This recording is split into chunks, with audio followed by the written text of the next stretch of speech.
Libro de Daniel, capítulo 12, nos dice la Escritura que en aquel tiempo se levantará Miguel, el gran príncipe que está de parte de los hijos de tu pueblo, y será tiempo de angustia, cual nunca fue desde que hubo gente hasta entonces. Pero en aquel tiempo será libertado tu pueblo y todos los que se hallen escritos en el libro. Y muchos de los que duermen en el polvo de la tierra serán despertados, unos para vida eterna y otros para vergüenza y confusión perpetua. Los entendidos resplandecerán como el resplandor del firmamento, y los que enseñan la justicia a la multitud como las estrellas a perpetua eternidad. Pero tú, Daniel, cierra las palabras y sella el libro hasta el tiempo del fin. Muchos correrán de aquí para allá, y la ciencia se aumentará. A veces pensamos que la vida de nuestros antepasados en la fe discurría en completa paz, sin que nada les inquietara. Todos los autores que componen las Sagradas Escrituras estuvieron usando arduamente la influencia del Espíritu para escribir de acuerdo a lo que el Espíritu les estaba diciendo. Y nosotros pensamos, quizá en nuestra buena memoria, que estarían en un lugar soleado, en una habitación tranquila. Cuando abrían sus ventanas veían el mar de fondo, el Caribe, o claro que entonces no se había descubierto todavía el Nuevo Mundo, pero verían lagos y el mar Mediterráneo y todo esto, y estarían en completa paz, tranquilamente escribiendo sus cosas. Pero esto es un engaño brutal, porque nunca ocurrió nada semejante. Nuestros antepasados en la fe que escribieron las Escrituras y muchos de nuestros otros antepasados en la fe que nos dejaron libros extraordinarios, estaban en medio de bastantes conflictos, quiero decir, en medio de guerras, o si no, en medio de persecuciones. Y en medio de todo esto estaban escribiendo. Con lo cual, aquí vemos que hay una obra detrás que el Espíritu Santo les guió para que hasta nuestros días pudieran llegar las Sagradas Escrituras. No olvidemos que Daniel es parte de todo este complejo entramado providencial que en medio de una guerra terrible lo arrancó de su familia, de su hogar, de su cultura, de su adoración, de absolutamente todo.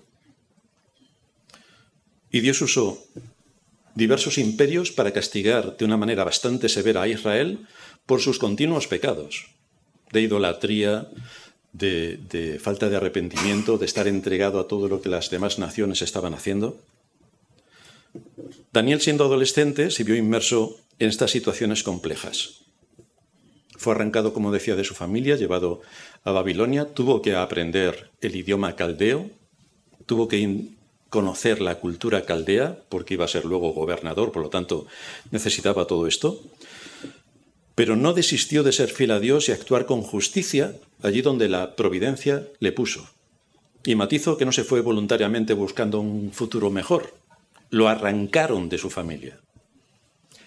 Y en todo lo que leemos de él en el libro de Daniel, no encontramos ni una queja ni un lamento. Nada. Nada. Después de servir al imperio caldeo, llegó el imperio medo-persa. Con un cambio de régimen semejante, había un alto riesgo de que el nuevo imperio acabara con la vida de todos los que habían estado sirviendo al imperio anterior, al imperio caldeo. Pero no ocurrió así con Daniel. Daniel fue posicionado de nuevo como un alto funcionario dentro de la administración del imperio persa. Hay algunos detalles que debemos conocer de su entorno cuando está escribiendo esta última parte del libro. La sociedad persa era bastante compleja, muy estructurada, y eso es lo que le permitió mantenerse como imperio. Estaba dirigido por una monarquía absoluta, pero muy bien organizada. El rey era considerado casi sagrado, y su palabra tenía una autoridad legal irrevocable. Lo que decía el emperador, eso quedaba sellado. Por eso cuando Daniel fue acusado falsamente y arrojado al foso de los leones, el emperador, el rey Ciro, no pudo revocar su propia orden, porque eso era ya irrevocable. Aunque luego detectó la injusticia, no pudo revocar la orden que ya estaba dada. El imperio se dividía en satrapías o provincias, y cada una de estas provincias era gobernada por un sátrapa, más o menos como ahora. Tampoco hay mucha diferencia. Se valoraba altamente el consejo de sabios, que lo constituían astrólogos, magos, y era más o menos lo que ocurría también en Babilonia. Daniel fue muy respetado por su sabiduría y su discernimiento espiritual. Aunque los persas eran politeístas, practicaban cierta tolerancia religiosa. Por eso Ciro permitió el regreso de los judíos a Jerusalén para reedificar el templo, porque eran permisivos en cuanto a la religión. La sociedad persa en tiempos de Daniel incluía una alta aristocracia y luego una clase media bastante extendida, que es la que le daba el sustento al reino. La clase media estaba ocupada por artesanos, comerciantes y campesinos. Tenían una red de rutas bien organizada para el comercio, porque sabéis que todo funciona con comercio. Si quitamos el comercio se hunde absolutamente todo. Así que ellos tenían una red de rutas muy bien organizada por el comercio, y el uso de la moneda ya en aquellos tiempos era muy extendido. Es decir, la moneda de curso legal estaba habilitada, exactamente lo contrario a lo que quieren hacer hoy nuestros gobernantes.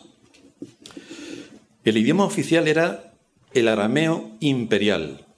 Este era el idioma del imperio persa, que fue también el idioma en el que se escribieron algunas secciones de Daniel, especialmente en los capítulos 2 al 7. Y lo curioso de esto es que el arameo de los tiempos de Daniel, que estamos hablando del siglo VI a.C., y el arameo de los tiempos del Señor, que estamos hablando del siglo I, están conectados. Y luego veremos por qué. No olvidemos que todos los miles de judíos que fueron llevados cautivos a Babilonia tuvieron que aprender el idioma. Allí permanecieron cautivos 70 años y aunque algunos regresaron, la inmensa mayoría no regresó a Israel. Se quedaron a vivir de forma permanente en toda aquella región del Medio Oriente.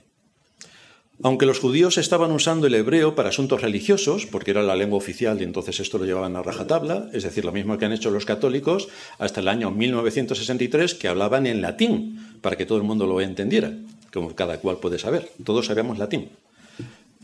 Pues esto es lo que hacían también los hebreos.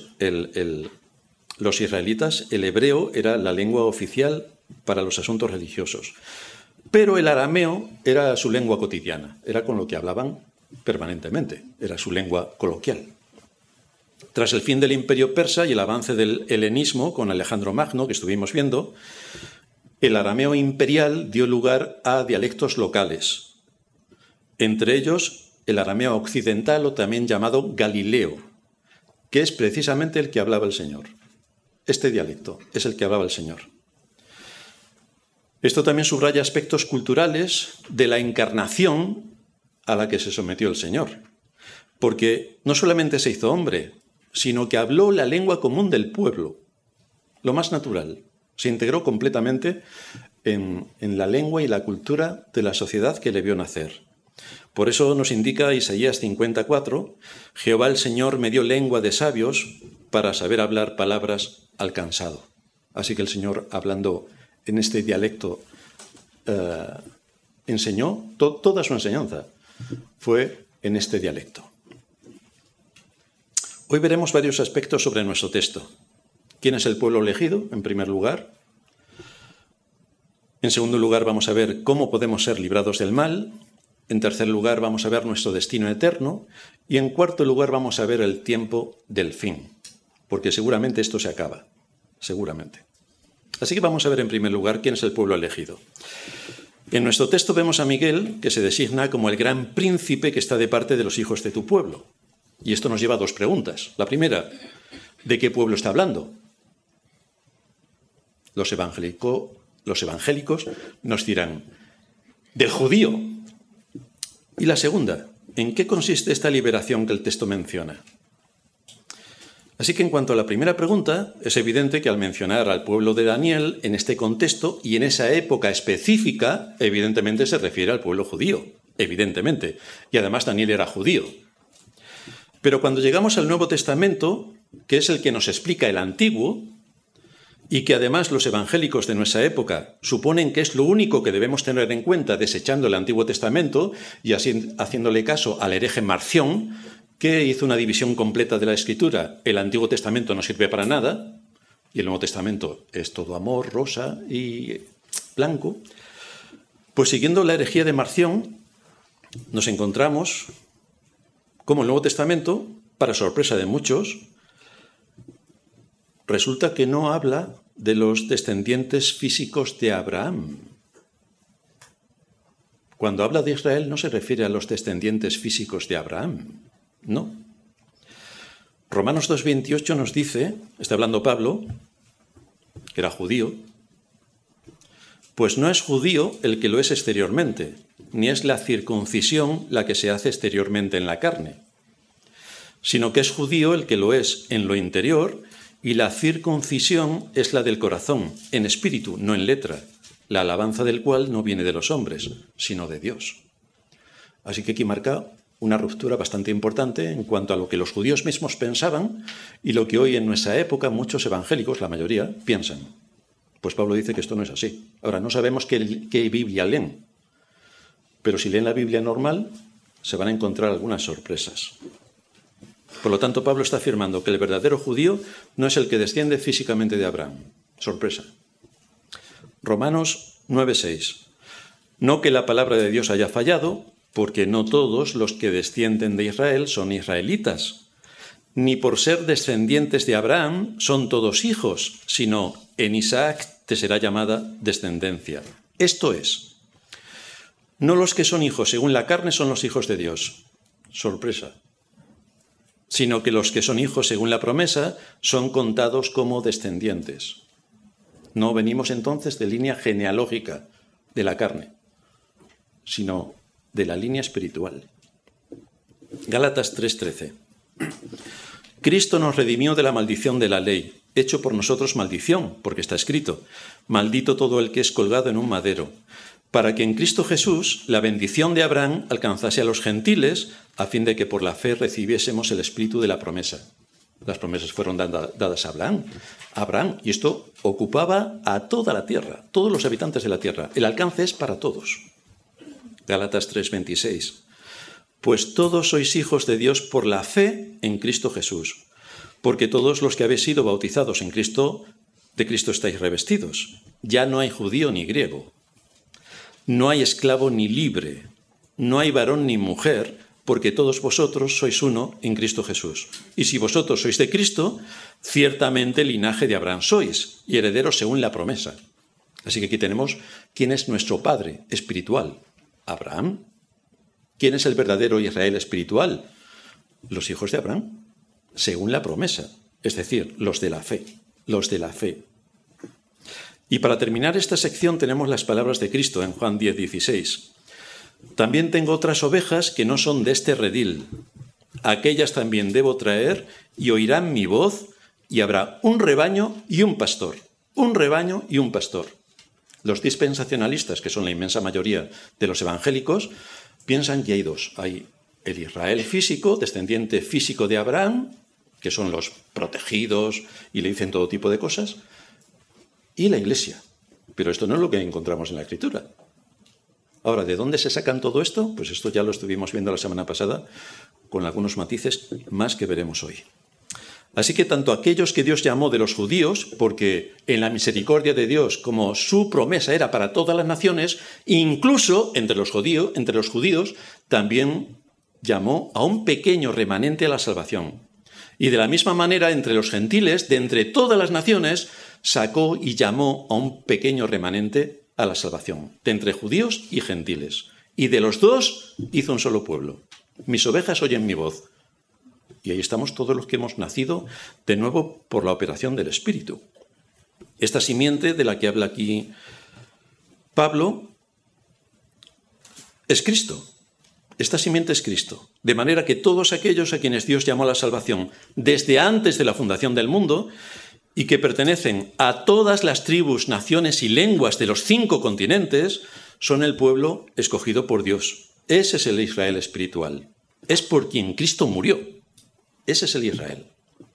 No entendemos, por tanto, a los evangélicos de nuestros días aceptando las teorías dispensacionalistas que siguen a ciegas la doctrina que estábamos viendo la semana pasada de Derby, Margaret MacDonald y Scofield del siglo XIX, donde se inventaron darle a Israel un papel relevante, que en la Biblia, ya en el Nuevo Testamento no tiene. Se acabó. Personajes que han contaminado a la cristiandad con sus visiones y sus interpretaciones sensacionalistas, porque con ello han eliminado la identidad que el pueblo de Dios tiene como descendiente que somos de Abraham. Lo que queda claro en la enseñanza del Nuevo Testamento es que nadie será salvo por su pasaporte. Hoy encontramos a muchos evangélicos que quieren ser judíos y entonces están buscando en sus ancestros a ver si alguno era judío. Bueno, seguramente eran descendientes de Adán y de Noé, pero más de allí es difícil buscar. Pues muchos se empeñan, que quieren ser judíos porque tienen un trato especial de parte de Dios. Pero ¿dónde encuentran esto en la Escritura? Salvo en las visiones de esta mujer, que eran fantasías animadas de ayer y hoy. Así que lo que queda claro en la enseñanza del Nuevo Testamento es que nadie va a ser salvo por su pasaporte. Todos los que se salvan son aquellos sobre quienes el Espíritu Santo lleva a cabo su poderosa obra de regeneración, trayéndolos a la vida, aquellos que son los que Dios Padre escogió antes de la fundación del mundo y que entregó a Cristo para que muriera por ellos. Estos son los salvos. Este es el verdadero pueblo de Israel. Este es el único y verdadero pueblo de Dios. Y no hay ningún otro pueblo, dicho por el mismo Señor. De manera que tenemos una mala noticia para muchos que están empeñados en que el Israel físico y político es el pueblo elegido de Dios. Porque eso es mentira. Eso es mentira. Este es el fruto de una mala teología y de haber sido engañados para arrancarle la verdadera identidad al pueblo de Dios por quien Cristo murió. Es el engaño perverso, repito, del siglo XIX, que introdujo Scofield en su Biblia con sus notas al margen para darle la interpretación correcta. Porque tú no puedes pensar por ti mismo. Necesitas a un perverso que en la Biblia haga las anotaciones. Y cuando la gente abría la Biblia y veía que la Biblia se explicaba a sí misma, pues se lo creyó. Pero todo era un montaje. Todo era un extraordinario montaje. Si a este hombre no se le hubiera ocurrido tan maliciosa idea, nadie en nuestra época sería tan absurdo como para defender a un Israel político como pueblo elegido de Dios, sino que se mantendría en lo que enseña la Escritura respecto al Israel espiritual y a lo que la Iglesia ha creído siempre. Así que aquí no estamos trayendo nada nuevo. Lo que traen algo nuevo es la multitud de evangélicos que han cambiado completamente su doctrina y donde antes eran evangélicos, ahora ya no sabemos lo que son, pero evangélicos no son. Por eso Daniel 12 nos dice, matizando este asunto, los que se hallen escritos en el libro. Los que se hallen escritos en el libro. Estos son los salvos. Los que se hallen escritos en el libro. No dice, los que tengan pasaporte judío. Pues no. Los que se hallen escritos en el libro. Que es una expresión usada en las Escrituras para designar a todos los que son salvos. Está mi nombre escrito. Esto es así porque en realidad solamente hay dos tipos de personas en el mundo. Cuando Anaís era muy chiquitita, muy pequeña, ella ya sabía que había dos tipos de personas. Los creyentes y los impíos. Se acabó el resto de la historia. No hay nadie más. No hay ninguna otra división adicional en función del país de nacimiento. La división la hace Dios mismo llamando a su pueblo. Él es quien discrimina, Él es quien llama. Por eso nos dice el Señor en Lucas 10:20, pero no os regocijéis de que los espíritus se os sujetan, sino regocijaos de que vuestros nombres están escritos en los cielos. De esto está hablando Daniel, y esto es lo que ratifica nuestro Señor. Y la segunda pregunta, ¿qué clase de liberación es esta que se promete aquí en las Escrituras, en este libro de Daniel? Pues tenemos que recordar que los judíos esperaban a su Mesías como un gran general libertador que vendría con sus grandes ejércitos, más o menos como hoy, para liberarlos del poder de Roma. Hoy se quieren liberar de los persas. Pero están siempre dándole vueltas al mismo sitio y no se llegan a enterar de qué es lo que enseñan las Escrituras, que ellos también tienen. Para ellos, Roma era su enemigo. Entonces estaban esperando al Mesías que los libertara de Roma, que él quitara ese yugo de Roma. Pero resultó que Cristo, en vez de venir en un caballo blanco con un ejército colosal para matar a todos los romanos, entró en un pollino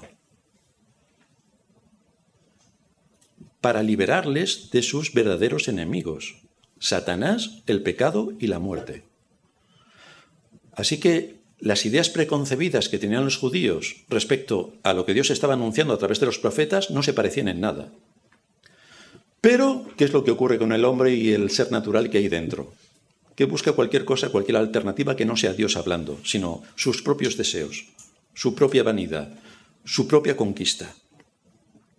Por eso cuando llegó el Señor no le reconocieron, porque tenían ideas preconcebidas sobre el Mesías. Y hoy muchos en la cristiandad siguen igual con estos prejuicios. Igual. ¿Qué clase de liberación se promete y a quién? Por el texto que encontramos y el contexto de todas las Escrituras, la liberación no es para los judíos. No es para los judíos, sino para los pecadores. Y los pecadores hay en todos los confines de la tierra. El matiz aquí, igual que cuando vino el Señor, es que no se trata de ser librados de sus enemigos humanos, ni tampoco ser librados de las aflicciones. Por el cuento este que también cuentan, creen en Cristo y todos tus problemas se resolverán. No, cree en Cristo y vas a empezar a tener problemas. Porque si hacemos un poco de memoria, podemos recordar que gran parte de los profetas sufrieron enormemente. Algunos de ellos, como Isaías, acabaron descuartizados por sus hermanos, que les amaban mucho. Y si nos vamos a los apóstoles, casi todos murieron y no de forma natural. Así que tuvieron muchas aflicciones. Y eran heraldos auténticos de Dios que estaban transmitiendo la verdad de Dios a un mundo caído.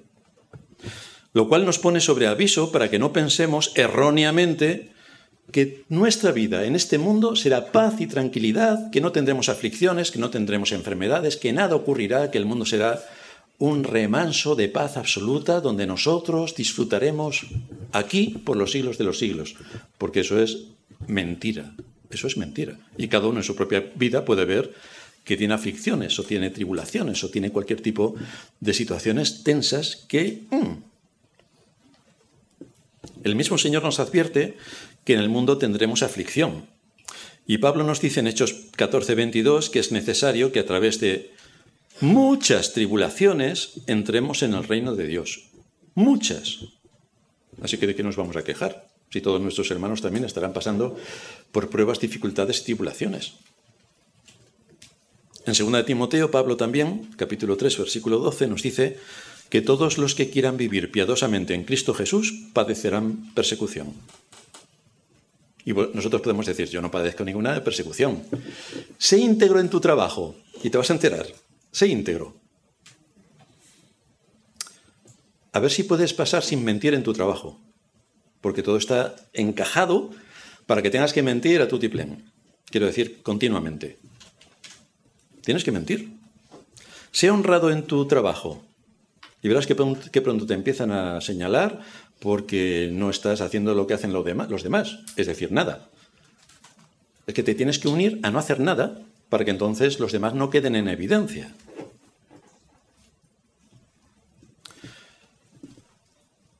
Si hay un tiempo en que esto se irá aumentando, será cuando progresivamente nos acerquemos al fin. Todo esto seguirá aumentándose.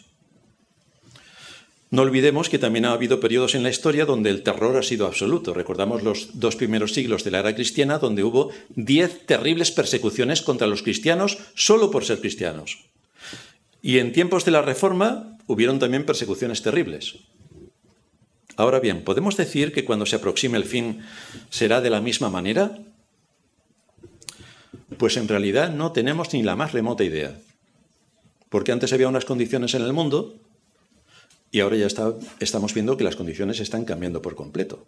Las nuevas tecnologías y todo lo que viene ahí, que es una maraña satánica, pues veremos a ver cuál es su alcance y cómo esto va a incidir en las conciencias de los seres humanos que habitan este mundo y cómo va a incidir en los cristianos.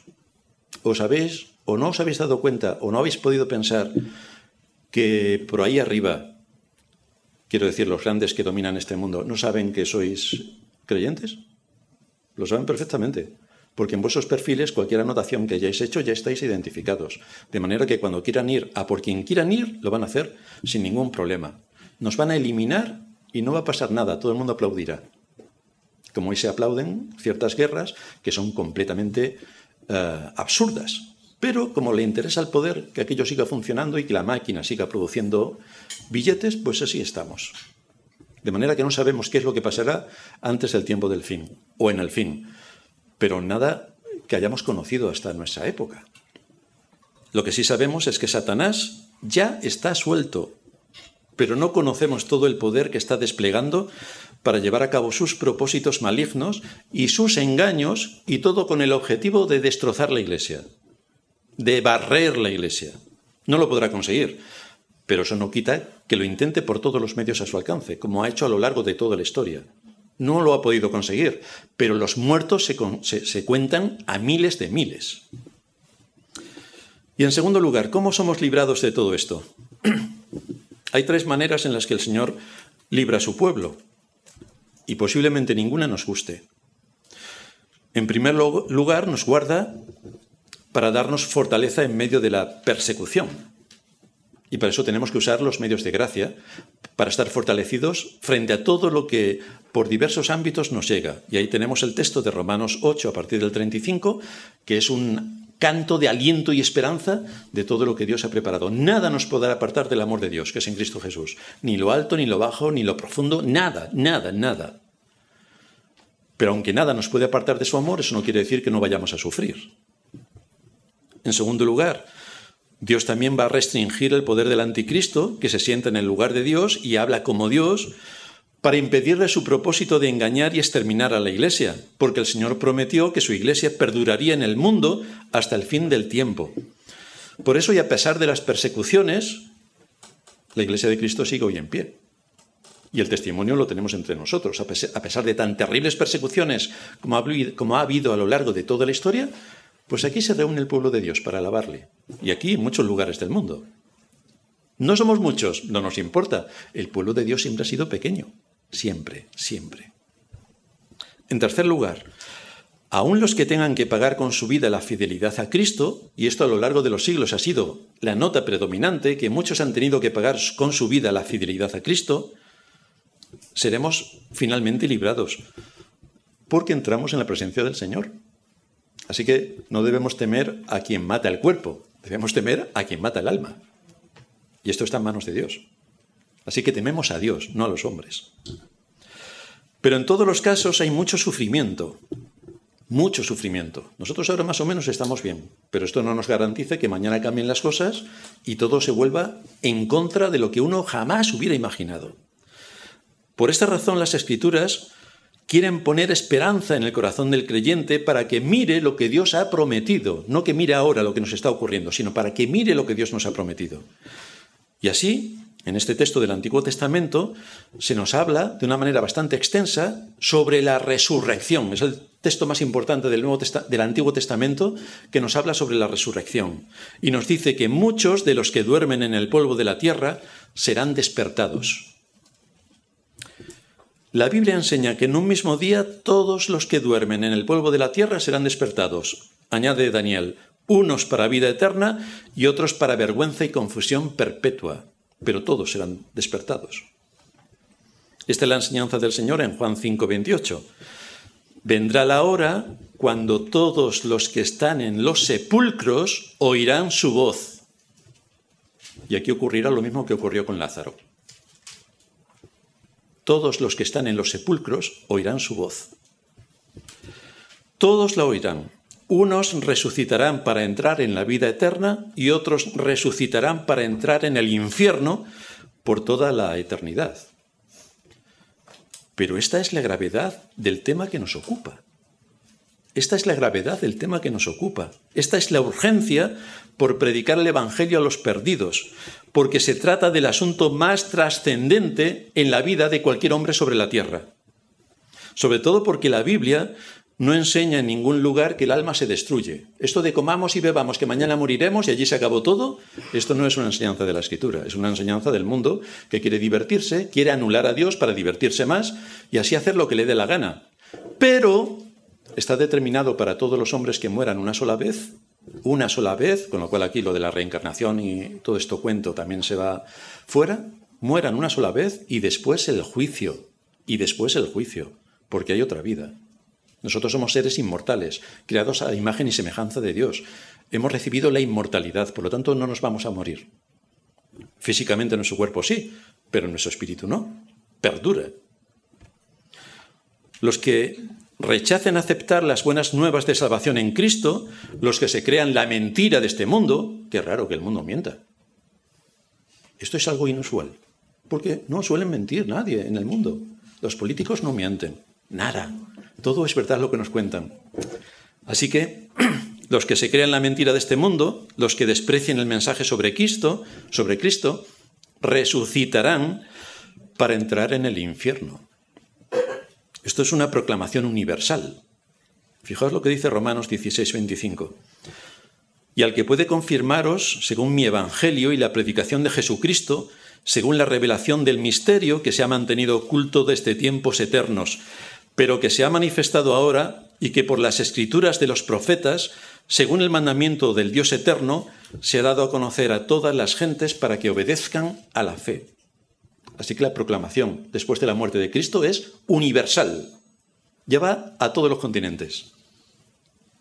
En base a la promesa que se le hizo a Abraham, en tu simiente serán benditas todas las naciones de la tierra. Pues aquí tenemos la proclamación universal del mensaje de salvación. El misterio ha sido revelado. Pero este mundo dice, no creas en Dios, porque no existe. ¿Tú lo has visto?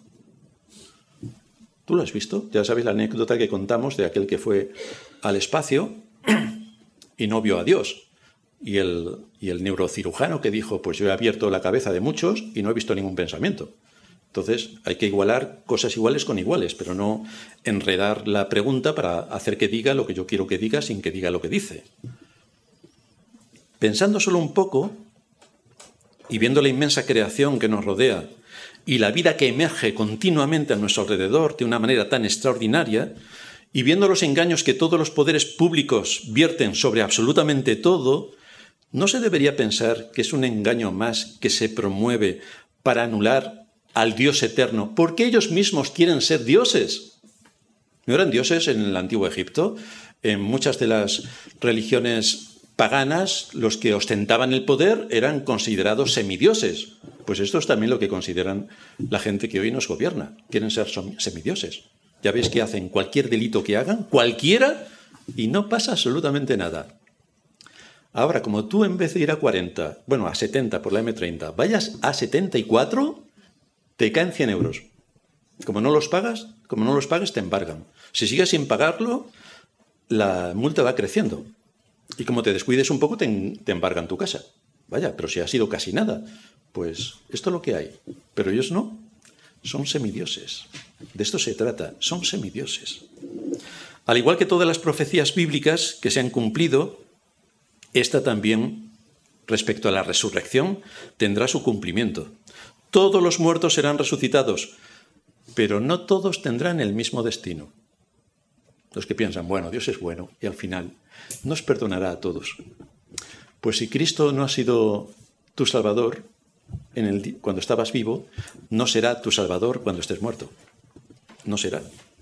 Algunos serán levantados para disfrutar en cuerpo y alma de la vida eterna que Cristo compró para ellos pagando ese precio en la cruz, y el resto será levantado para sufrir en cuerpo y alma el castigo que merecen sus pecados. Porque recordad bien, no seremos almas desencarnadas. Los cuerpos resucitan para integrarse con sus almas. Y es ahí cuando viene el destino final. Por lo tanto, tendremos nuestros cuerpos. Los creyentes, cuerpos glorificados. Los que no fueron creyentes no sabemos qué cuerpos tendrán, pero tendrán cuerpo físico, como lo tienen ahora. E irán a un lugar de condenación. Esta es la enseñanza de la Escritura. No seremos almas desencarnadas ni espíritus vagando por el espacio sideral. Tendremos cuerpos físicos como ahora. En tercer lugar, vamos a ver nuestro destino eterno, porque nos queda también una tercera pregunta. ¿En cuál de estos dos destinos estaremos cada uno de nosotros en aquel día? Porque aquí entre todos los que estamos hay creyentes, hay quien está titubeando, hay quien dice no me creo nada. ¿En cuál de estos dos destinos estaremos en aquel día? ¿Entraremos en la vida eterna que Cristo ganó para aquellos por los que murió? ¿O entraremos en un lugar de vergüenza y confusión perpetua que es el que Dios ha preparado para todos aquellos que no le aman? Si alguien quiere tener una idea de cuán terrible es la condenación en el infierno, debe meditar sobre esto, porque forma parte de la historia de la redención y de la historia de la humanidad. ¿Por qué razón la segunda persona de la Trinidad, siendo Dios, se hizo hombre, vivió en este mundo, sufrió el desprecio de sus semejantes y luego esos mismos semejantes le crucificaron, asumiendo él voluntariamente el papel que Dios Padre le dio para satisfacer su ley y rescatar a pecadores de la muerte? ¿No lo hizo precisamente por esto? ¿Cómo el Dios eterno se encarnó y murió si no es porque vino a rescatar a pecadores de la muerte eterna? Por esto Dios muestra su amor para con nosotros, en que aún siendo pecadores, Cristo murió por nosotros. Allí vemos el amor de Dios. ¿Qué clase de castigo es el que le espera a todo hombre para que el Hijo de Dios estuviera dispuesto a dar su vida a cambio de la vida de un ser humano que ha violado todas sus leyes? Pues se ve que es algo bastante terrible lo que le esperan a aquellos que no crean y confíen en Cristo. Pero esto solo es una cara de la moneda. El precio que él pagó para salvar a los suyos también nos da una idea de la clase de salvación que compró para su pueblo. Para nosotros es completamente imposible acercarnos a Dios porque estamos llenos de corrupción. Es imposible. Dios es 3 veces santo. La santidad le rodea. No podemos acercarnos a Él para absolutamente nada. Por eso envió a su Hijo, para satisfacer las demandas de la ley y darnos acceso a su trono a través de Cristo, el único mediador. No hay más mediador, dice la Escritura. No hay otro mediador entre Dios y los hombres que Jesucristo. Ni los santos, ni las vírgenes, ni absolutamente nadie. Solamente Cristo es el mediador. Solamente a Él podemos suplicarle, porque Él pagó su mediación a través de su sacrificio en la cruz. Disfrutamos ahora de todos los beneficios de la salvación, pero esperamos lo que aún nos aguarda en el futuro. ¿Qué esperamos? Pues fijaos, aquí se habla de los creyentes y se les denomina los entendidos. Los entendidos. ¿Y quiénes son aquellos que conocieron por la fe el Evangelio y viven de acuerdo al Evangelio? Los entendidos resplandecerán como el resplandor del firmamento. Los entendidos. Esto coincide con las palabras que siglos más tarde pronunciaría el Señor en Mateo 13:43. Y allí dice el Señor: entonces los justos resplandecerán como el sol en el reino de su Padre. Los entendidos, los que escucharon. Y Pablo dice en Romanos 8:18: tengo por cierto que las aflicciones del tiempo presente no son comparables con la gloria venidera que en nosotros ha de manifestarse. Los creyentes compartiremos en aquel día la gloria de Cristo. De la misma manera que Cristo tuvo un cuerpo humano y después de su muerte se transformó, eso también le espera a todos los creyentes. Un cuerpo transformado. Un cuerpo transformado. Dice Pablo en Filipenses 3:20, para que sea semejante al cuerpo de la gloria suya. Porque si no tuviéramos un cuerpo transformado no podríamos entrar delante de su presencia. Necesitamos estar en sintonía con su naturaleza y esta es la obra que se llevará a cabo después de la resurrección. En un abrir y cerrar de ojos seremos transformados. Ya nuestro cuerpo no será como lo tenemos ahora mismo. Un cambio instantáneo que producirá un efecto absoluto. Estos entendidos tienen una característica que Daniel resalta en el texto. ¿Por qué son entendidos? Pues dice Daniel: los que enseñan la justicia a la multitud serán como las estrellas a perpetua eternidad. Los que enseñan la justicia a la multitud. Este texto se aplica de manera particular a los que en medio de la persecución, de las aflicciones o de las dificultades estimulan a otros para obedecer la palabra de Dios. Así como en el tiempo de Antíoco Epífanes, algunos judíos soportaron la presión y la guerra y la persecución y la muerte, y a la vez exhortaron a otros para que perseveraran en la fe, así también ocurrirá en el tiempo del fin. Presión absoluta por todos lados. Otra cosa es si la gran parte de los que dicen ser creyentes podrán ver el engaño, porque todo esto se envuelve en un contexto de engaño.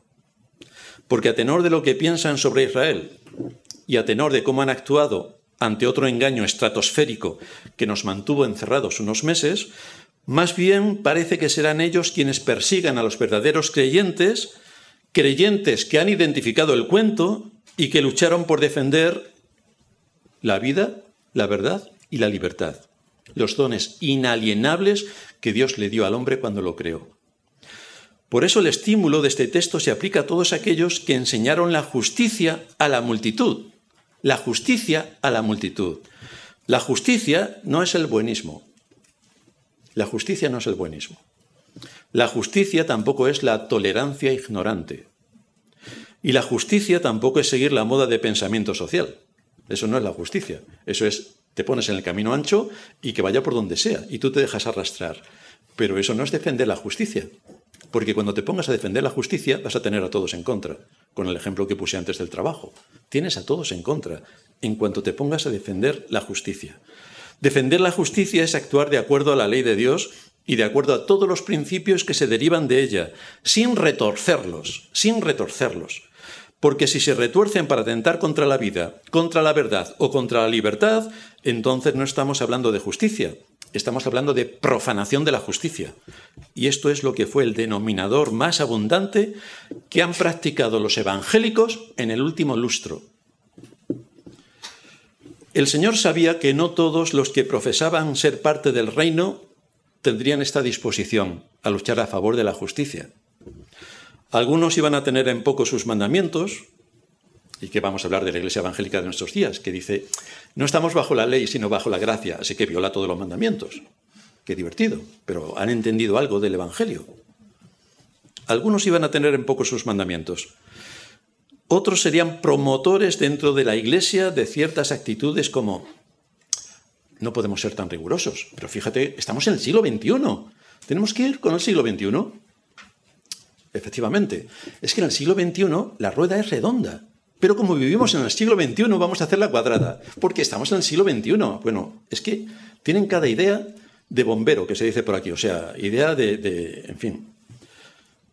No se puede ser tan riguroso. Y cuando te pones a defender la ley, no tienes que ser legalista. Vaya. Entonces, si defiendes la ley, otra cosa es que no sea legalista haciendo lo que tú dices que yo tengo que hacer. Entonces, si hago lo que tú dices que yo tengo que hacer, no soy legalista, porque me someto a tu ley. Pero cuando está la ley de Dios, no es ser legalista cumplir la ley de Dios, al menos en la Escritura. Pero sí, te acusan de legalista también. O te dicen, nosotros somos libres en Cristo. ¿Pero libres para qué? ¿La libertad qué te da? Claro que somos libres, porque Cristo nos libertó de la esclavitud, del pecado, para que podamos obedecerle. Para eso nos libertó, pero no para que podamos desobedecerle, que es la excusa que usan para hacer todo lo contrario a lo que enseña la Escritura. Todo esto viene como fruto de una ignorancia estratosférica y de tener a falsos maestros que les están contando cuentos todos los días y están de fiestas, circos y todo tipo de piruetas cuando, en vez de adorar al Señor solemne y reverentemente, hacen exactamente lo contrario. El apóstol Juan dice en su primera carta, capítulo 5, versículo 3, este es el amor a Dios. Yo amo a Dios, yo amo a Dios. Este es el amor a Dios, que guardemos sus mandamientos, y sus mandamientos no son gravosos. Pero no estamos bajo la ley. Este es el amor a Dios, que guardemos sus mandamientos. Así que parece que sí estamos bajo la ley. No porque si la cumplimos vamos al cielo, porque no podemos cumplirla, ya lo cumplió Cristo.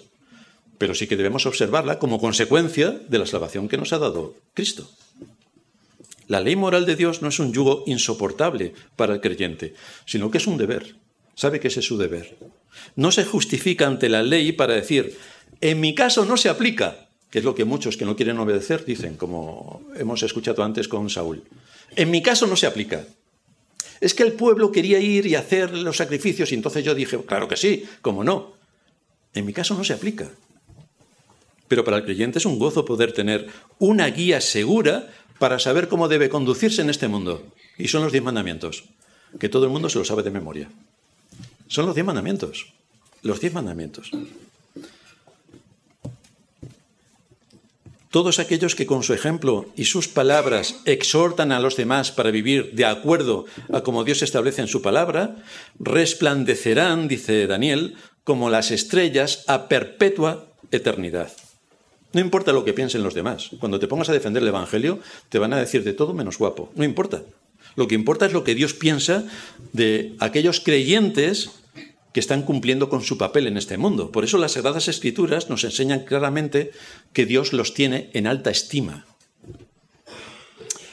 En cuarto lugar, nos vamos al tiempo del fin. En el Imperio Persa, que luego es una costumbre que se desarrolló en prácticamente todas las naciones, en el Imperio Persa había una costumbre relacionada con sellar documentos, porque esto era un acto oficial para autentificar y poder preservar esos documentos a lo largo del tiempo. Y esto perseguía dos cosas. La primera, autenticidad. El sello, que era normalmente impreso sobre una base de lacre, sabéis que el lacre está compuesto por una mezcla de resinas y ceras naturales, se marcaba con un anillo o con un sello cilíndrico. Y esto garantizaba que el contenido de ese documento era oficial y que procedía de una autoridad legítima. Lo segundo es que había que preservar el contenido, de manera que sellar un rollo significaba que debía ser protegido y guardado hasta el momento oportuno, cuando debería ser abierto, y solamente por las personas autorizadas, o bien porque se cumplía la fecha en que ese documento expiraba, y entonces había que romper el sello. Por ejemplo, en Esther, capítulo 3 y el capítulo 8, se mencionan edictos del rey persa que eran escritos y sellados con el anillo real, lo que los hacía irrevocables, como hemos visto en el caso de Daniel. De hecho, en Daniel 6:17, una piedra fue colocada sobre la boca del foso de los leones y sellada con el anillo del rey. Estaba lacrado, porque aquello era irrevocable. En general, los documentos administrativos y legales, que eran estos rollos, cuando se escribían, se envolvían y se lacraban para que tuviesen la legalidad oportuna. Así que la orden que se le da aquí a Daniel de cerrar las palabras y sellar el libro tiene sentido en este contexto, que era lo habitual que había en los tiempos de Persia, en los tiempos de Daniel. Esto es lo que se hacía. Y el Señor le revela lo mismo que hacían en su cultura, esto es lo que hay que hacer. Cerrar, que implica completar la revelación, darla por terminada, guardarla de su uso indebido o prematuro. Y sellar implica que la revelación tenía que ser preservada y protegida para que fuese manifestada a su debido tiempo. Lo cual significa que el contenido debía permanecer desconocido, no debía permanecer desconocido para siempre, sino hasta una fecha concreta. Lo cual nos lleva al progreso de la revelación. Un progreso de la revelación que viene marcada por un misterio. Fijaos lo que dice Colosenses 1:26 con otro texto que hemos leído anteriormente.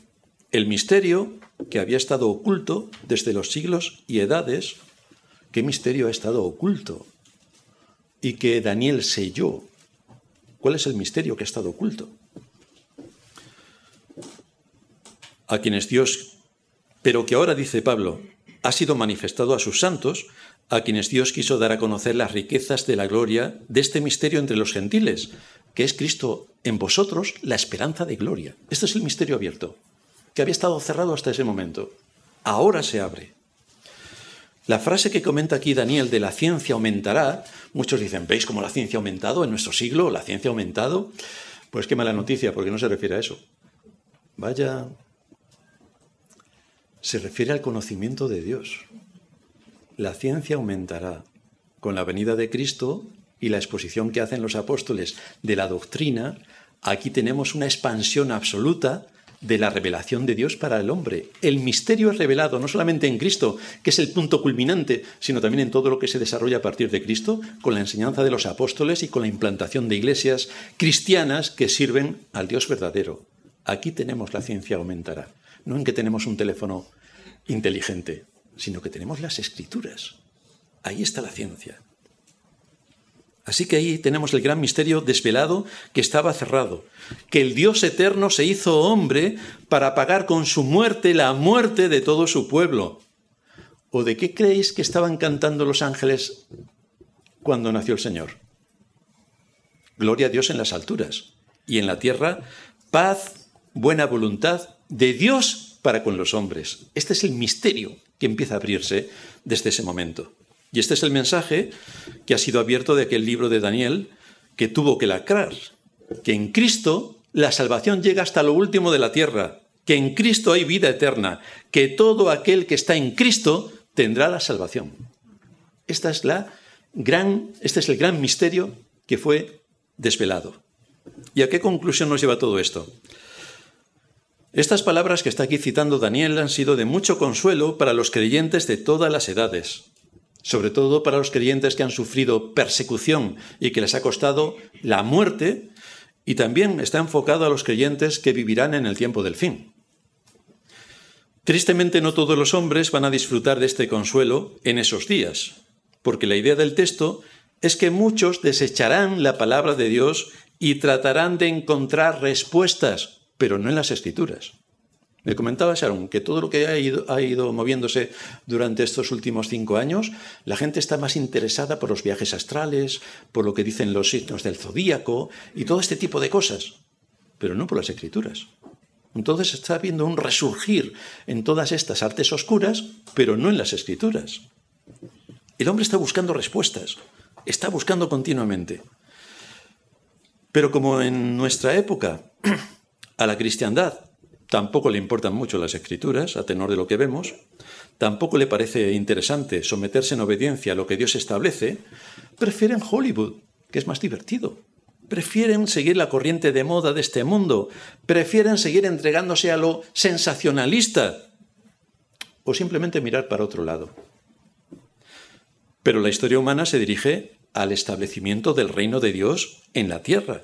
Y entonces es por lo que dice Daniel que los creyentes resplandecerán como el resplandor del firmamento. Y ya se acabaron las aflicciones. Queridos hermanos, ya no tendremos que ir a buscar trabajo. Ya no tenemos que estar soportando todas las aflicciones del cuerpo que nos pueden estar doblegando o martirizando. Ya no tendremos que soportar nada, ninguna otra carga del pecado que nos asedia. Absolutamente nada de todo esto, porque el mal habrá sido eliminado para siempre. Pero mientras que estemos aquí, no debemos olvidar las advertencias de las Escrituras, para no frustrarnos ni pensar que solo nosotros, entre todos los miles de millones que pueblan hoy el mundo y los millones que lo han poblado anteriormente, solo nosotros tenemos aflicciones. Pues no, queridos hermanos. Todos los que estamos aquí tenemos aflicciones. Unos los cuentan y otros no lo cuentan. Pero todos están cargados de aflicciones. Todos tienen una carga importante sobre sí. Todos tienen responsabilidades. Y todo el mundo está envuelto en 1000 cosas que le afligen, porque es la condición natural del hombre. Por eso tenemos que recordar las palabras de Pablo en Romanos 8:18. Tengo por cierto que las aflicciones del tiempo presente, y queridos hermanos, nosotros, respecto a cómo vivían nuestros antepasados en la fe y las pruebas que tuvieron que soportar para ser arrancados de sus hogares, que les quitasen sus propiedades y que a muchos de ellos los mataran, nosotros no estamos en esa situación. Y nos quejamos de una manera estratosférica. Pues tenemos que seguir buscando en la palabra de Dios cómo modelar nuestros pensamientos, que estábamos escuchando antes, cómo renovar nuestros pensamientos y cómo estar fortalecidos para cumplir con nuestro papel en este mundo, con todo lo que hay alrededor de nuestra vida. Tengo por cierto que las aflicciones del tiempo presente no son comparables con la gloria venidera que en nosotros ha de manifestarse. No son comparables. Es incomparable. Así que aquí tenemos el plan de redención que atraviesa toda la historia humana, porque no es la historia humana, es la historia de Dios en el mundo. Es la historia de Dios, que se va entretejiendo para llevar a cabo su propósito eterno, llevar a su reino a todos aquellos que Él mismo escribió en el libro de la vida antes de la fundación del mundo. Y allí estamos, todos aquellos que por la fe, que es el don de Dios, hemos venido a la salvación. Nuestro gran Dios y Salvador tomó sobre sí la culpa del pecado y se aseguró con su resurrección de justificarnos delante de su Padre para que tengamos la entrada ciertísima al reino de los cielos. Y esto es lo que debe quedar en nuestra conciencia, que aquí somos peregrinos. Somos peregrinos. Estaremos 2 años, 3, 10, 27, pero nos vamos a ir. Nos vamos a ir. Nada hemos traído, dice la Escritura, y sin ninguna duda nada nos vamos a llevar. Pero mientras que estemos aquí debemos luchar para que el Evangelio siga siendo predicado desde la Iglesia, para que estemos firmes en nuestras convicciones y podamos defender la justicia de todos sus ataques, para que podamos identificar el engaño y defender la verdad, y para que si estamos pasando por aflicciones, podamos descansar en Dios.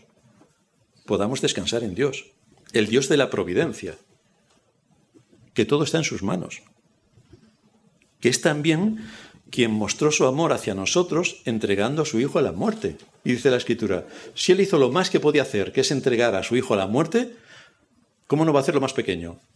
Que es cuidarnos, alentarnos, guiarnos, consolarnos, atendernos, si vamos a Él. Así que esto es lo que debe quedar en nuestra conciencia. Meditar en todo lo que la obra providencial de Dios está haciendo, meditar en todo lo que Cristo ganó para nosotros en la cruz, y que esto se irá pronto y llegaremos a nuestra casa.